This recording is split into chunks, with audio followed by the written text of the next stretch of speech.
আসসালামু আলাইকুম। আর রেসিপি ব্লগে আপনাদের সবাইকে স্বাগতম। দেশে বা দেশের বাইরে যে যেখান থেকে আমার ভিডিওটা দেখছেন তাদের সবাইকে অসংখ্য অসংখ্য ধন্যবাদ। আজকে খুবই সহজ একটা রেসিপি নিয়ে হাজির হয়ে গেলাম, আম ভর্তার রেসিপি। তো অনেকেই বলতে পারেন আম ভর্তা তো খুবই সহজ, এটা আবার দেখানোর কি আছে। তো আজকে দেখানোটা স্পেশাল একটা কারণ আছে, কারণ আমি অনেক বছর পর গ্রামের ফিলিংসটা পেয়েছি। আমরা যে বাসায় থাকি এই বাসার বড় ভাইয়া আজকে গাছ থেকে ফ্রেশ আম পেরেছে, সেই আম দিয়ে আজকে ভর্তাটা বানাবো। তাহলে চলুন দেখে নিই কীভাবে বানাচ্ছি। আমি যে বাসায় থাকি ওই বাসাতেই 3-4টা আম গাছ আছে। তো সেই বাসার মালিকের বড় ছেলে ভাইয়া উনি অনেকগুলি আম পেড়েছে।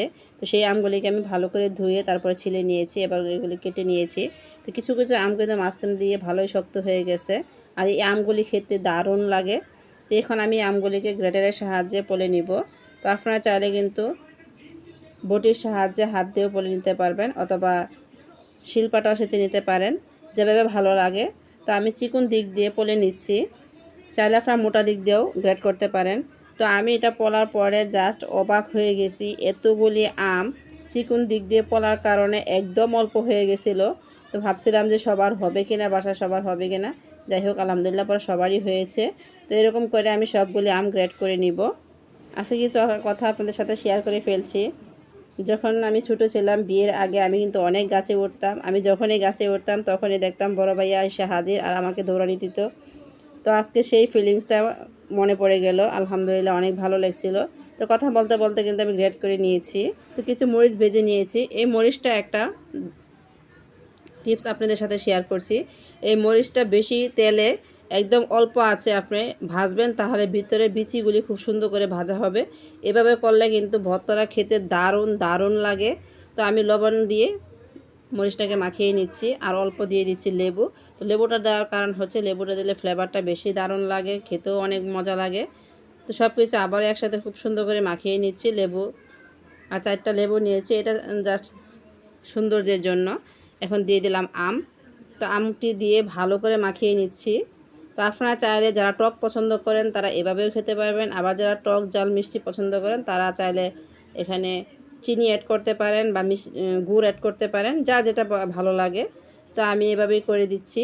চিনি অ্যাড করব আমি প্রথমে, এবার কি অল্প রেখে দিব।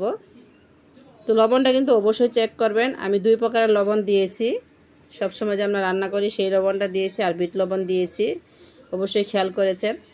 তো আমি যেভাবে করেছি অবশ্যই একবার এভাবে করে দেবেন, এটা তো দারুণ লাগে খেতে।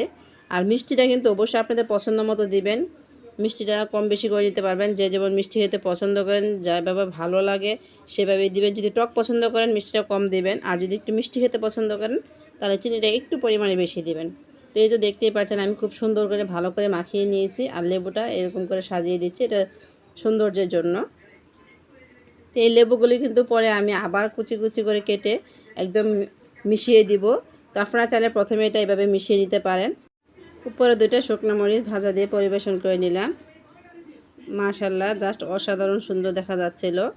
তো এখন আবার খেয়ে দেখব সব লবণ চিনি সব কিছু ঠিক আছে কিনা। তো এটা কিন্তু অবশ্যই চেক করে দেখবেন, কাউকে দেওয়ার আগে আপনি নিজে অবশ্যই একটা চেক করবেন ঠিক আছে কিনা সব কিছু।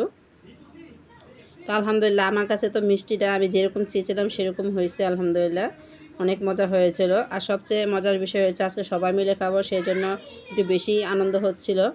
তো ভিডিওটা কে কোথা থেকে দেখছেন অবশ্যই কমেন্ট করে জানাবেন। আজ এই পর্যন্তই। ভিডিওটা দেখার জন্য আপনাদের অসংখ্য ধন্যবাদ। সবাই খুব সাবধানে থাকবেন, ভালো থাকবেন, বাচ্চাদের সাবধানে রাখবেন, বেশি করে পানি খাবেন, আর আমার পরিবারের জন্য দোয়া করবেন। আল্লাহ হাফেজ, আসসালামু আলাইকুম। Thank you for watching.